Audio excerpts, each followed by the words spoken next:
ఎన్ని ఎక్స్పెక్ట్ చేయదు బాబు.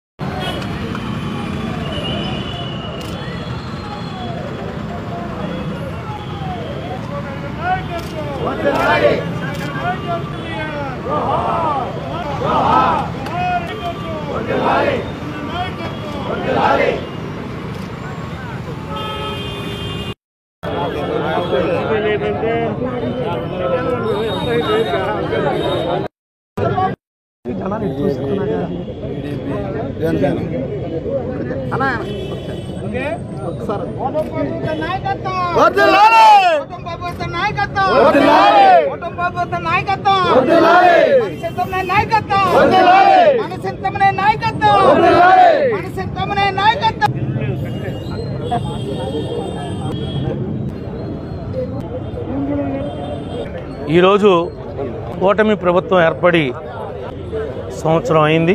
ఈ సంవత్సరంలో శక్తి లేకపోయినప్పటికి కూడా ఆర్థిక పరిస్థితి ఇబ్బందులు ఉన్నా ప్రభుత్వం అనేక విషయాల్లో ముందు చూపుతో నడిచి రాష్ట్ర రాజధానిని పునర్నిర్మాణం చేసుకుంటానికి శంకుస్థాపన చేశాం. విశాఖలో ఉక్కు కర్మాగారాన్ని ప్రైవేటీకరించకుండా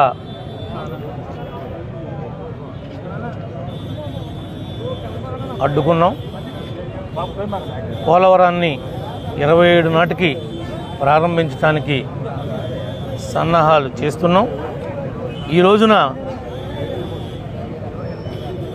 తల్లికి వందనం కింద ప్రతి పిల్లవాడికి ప్రతి పిల్లకి కూడా వాళ్ళ అకౌంట్లో తల్లుల ఖాతాలో డబ్బులు వేసాం.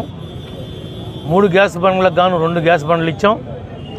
రేపు అన్నదాత సుఖీభావ కింద కూడా త్వరలోనే డబ్బులు అయిపోతున్నాం. ఇవన్నీ కూడా కూటమి వచ్చిన తర్వాత సాధించినటువంటి ప్రగతి. రేపు పల్లె పండుగలని చెప్పి మనం చేసినటువంటి రోడ్లన్నింటికి కూడా ప్రారంభోత్సవాలు చేస్తున్నాం. 220 గోకులాలు ఇచ్చాం ఈ నియోజకవర్గంలో. ఇంకా ఎవరు అడిగినా ఇవ్వడానికి సిద్ధంగా ఉన్నాం. ఇవన్నీ కూడా మా నాయకులు, మా కార్యకర్తలు, మా కూటమి ఐక్యతతోనే మేము చేయగలిగామని సగౌరవంగా చెప్పగలుగుతున్నాం.